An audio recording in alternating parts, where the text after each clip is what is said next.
Good evening mga kalapatids. Ayan nga, sinusuot yung magandang crocs at yan, itlog muna kayo. So mga kalapatids, nagbabalik.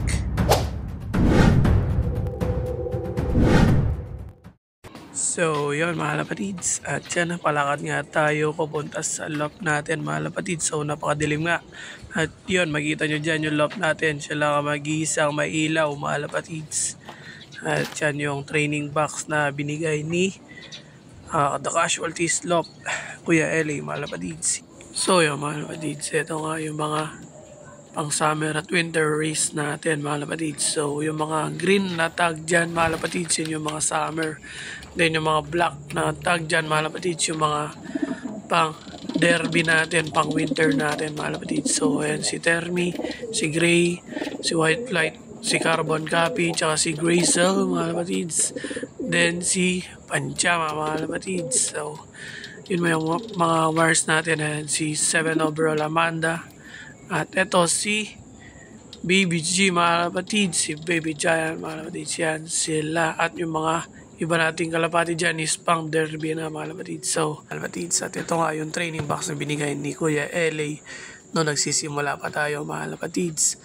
So yan nga, mga pang summer natin, advance na natin mga kalapatids para hindi sila manibago mga kalapatids sa track kapag sa April na mga kalapatids. So yun o, iniisa-isa na mga kalapatids yung mga pang fan race natin ngayon mga kalapatids. So meron nga kaming entry.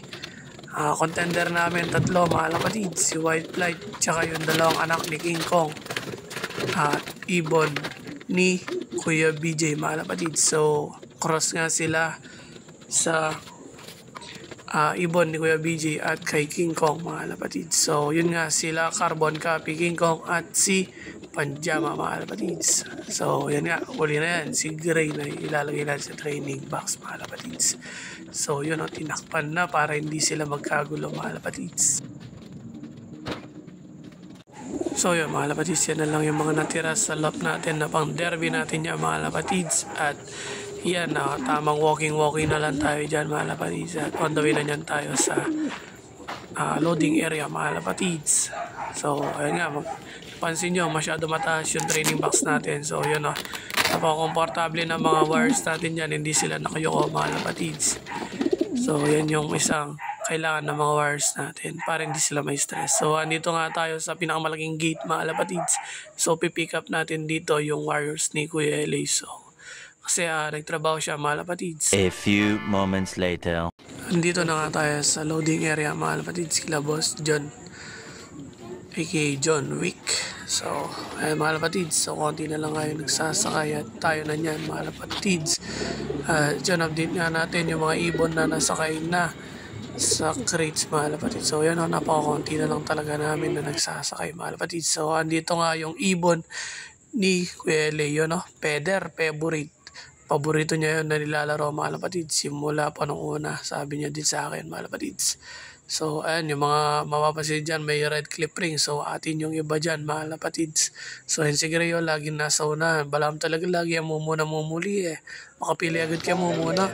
So yan mga kalapatids.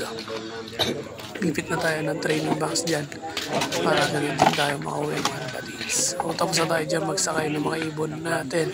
At shoutout sa inyo lahat mga kalapatids na natitira na nagsasakay sa hacienda mga kalapatids. So yun nga, bibitawan nga yan ni Rosario La Union mga kalapatids. Tomorrow. So yun nga mga kalapatids, so tamang kape lang habang nag-aabang tayo ng ibon mga kalapatids. So yun nga, last training ng fundraise mga kalapatids, Rosario La Union. So yun napakaganda ng weather natin ngayon mga kalapatids. Blue na blue mga kalapatids.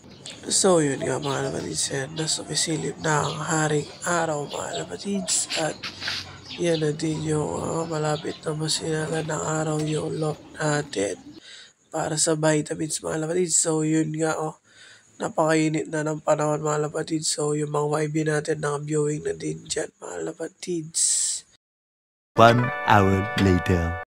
First bird natin para sa Rosario La Union mga kalapatids. So ayan siya, White Flight. So yan o, 240 speed niya mga kapatids. The second bird natin si Panjama. 230 speed niya mga kapatids. Then ito si King Kong Carbon Copy mga kapatids. 220 na lang yan yung speed niya. Then yung fourth bird natin yan, naiwan lang na konti mga kapatids, si Terminator. 3 days later. Yan, update mga kapatids at nabisi nga tayo at ito nga, nakauwi nga yung mga wires natin, no? 7 nating warriors na niload noong throw ng Rosario Loan yun mga kapatids. So ayan nga sila at 7 out of 7 pa din tayo at yung isa na nawala nung una pa mga kapatids hindi na talaga nakuha. So yan, kompleto pa din tayo at may sasakay pa tayo ng San Fernando Loan yun mga kapatids.